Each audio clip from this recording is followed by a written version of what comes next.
ditong guardhouse. Ayan. Yung coach, hirap na hirap siya kasi nga taas ng hams ng ating subdivision rito. Pag medyo mababa yung inyong mga sasakyan, eh talagang sasabit yan dito sa hams natin. So paiyakan talaga yan.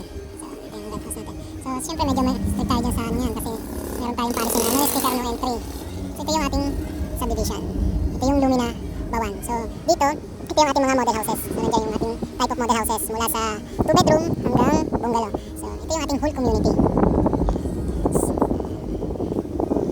So ikutan tayo ng bahagya guys dito sa ating community. Pasilip lang ng konti kung ano na nga ba yung development dito sa ating Camellia Lumina. Camellia Lumina Bawan. Ano ba yung pinaghalo ng ating Lumina Bawan. Yan. So dito guys, community na to eh. Kasi marami na nakatira dito. Marami na rin tayo na turnover na unit dito. So new facing na po pala tayo dito guys. So meron na tayong bagong development dito. So ayan guys. So ito yan. Pasilip lang. Maiksing pasilip mula sa ating subdivision ng Lumina. So as of na ngayon talagang marami na tayong ni-develop pa rito. Ito yung bagong phase ng ating haw-haw tabi dyan. Ayan. So yung haw-haw na talaga yung nagdala. So ayan guys. Ito yung new phase natin. So ito yung mga single natin bahay.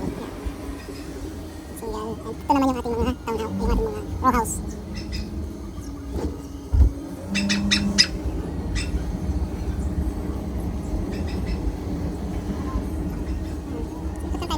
Mabilis lang na recap ng ating subdivision. So, paano na tayo dyan?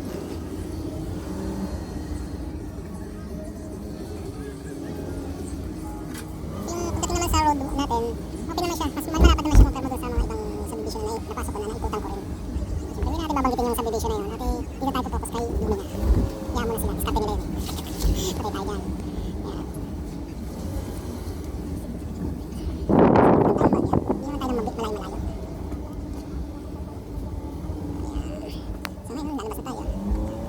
See you around guys. So ito yung ating Lumina Bawan, Batangas. Yan. So dun sa mga naghahanap ng affordable na budget na bahay, so nandito tayo. Pwede ko sa inyo i-offer itong si Lumina Bawan. Very accessible, malapit sa main highway. Dito lang po yan sa Barangay East, Bawan, Batangas. Thank you. Guys, maulang hapon dito sa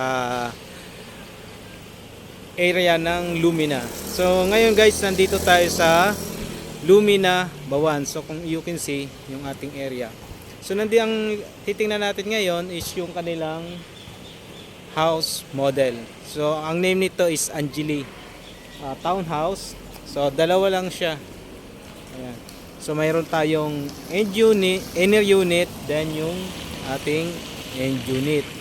So yun yung ating titingnan ngayong hapon. So ano nga bang meron kay Angeli? Yan. So yun yung pag-uusapan natin ngayong araw na to. At kung ano ang merong features si Angeli.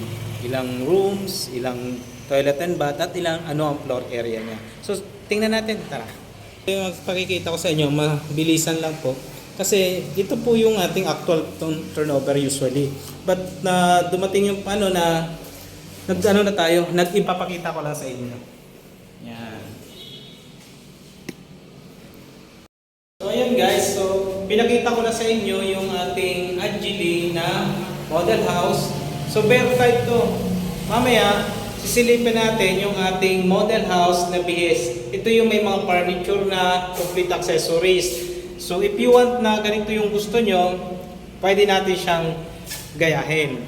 But itong ang kagandahan ngayon guys, pag kayo nakaabil ngayong July, may binibigay kami na turnover na complete turnover. Ito yung kasama sa mga promo natin. So sisilipin natin yung ating Angeli na bihis na. So, halika guys, pasukin natin. Okay guys, pasukin natin si Angelic model house natin. Si Angelic model house po natin ay merong floor area na 35, then ang lot area niya po na 36. Ito po yung inner lot niya. So pag sinabing inner po, ito yung nasa gitna. Pero pag may end unit naman po, may space po kayo dyan ng 2 meters. So possible po yan. Nasa 35 ang floor area, then ang lot area niya po na mga around 40 to 44. So yan po. So pasukin natin si Angelic model house.